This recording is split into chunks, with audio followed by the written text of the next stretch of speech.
Una sa ating mga balita, ikinatuwa ngayon na Malacanang ang nakuhang Category 1 rating ng Pilipinas mula sa US Federal Aviation Authority. Dahil dito madagdagan ang mapapalawak ang biyahe ng mga airline ng Pilipinas sa Amerika na inaasahang magpapalago sa industriya ng turismo sa bansa. Ang ula kay Elena Luna. Malugod na tinanggap ng Malacanang ang nakuhang Category 1 rating ng Pilipinas mula sa Federation Aviation Authority ng Amerika. Ayon kay PCOO Secretary Herminio Coloma Jr., ipinapakita ng upgrade na ito na akma sa pandaigdigang pamantayan ang mga ipinatutupad na reforma ng DOTC.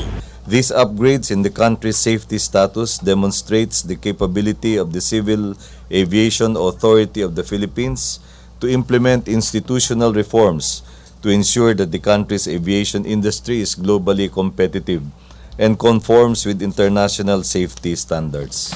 Dahil sa pagtaas ng rating, madadagdagan at palalawakin ang biyahe ng mga airlines ng Pilipinas sa Amerika. Magandang balita ito para sa bansa, lalo pat noong isang taon lamang ay pinahintulutan ng European Union ang Philippine Airlines na muling magbiyahe sa London. Ayon sa kalihim, isusulong ng upgrade na ito ang higit na paglago ng turismo sa Pilipinas. The upgrading comes on the heels of the favorable action by the European Union on safety compliance of Philippine carriers.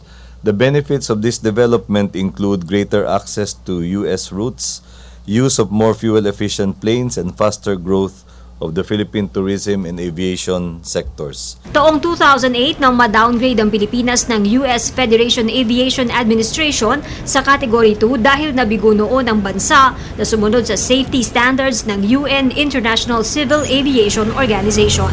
Para sa Telebisyon ng Bayan, Elena Luna.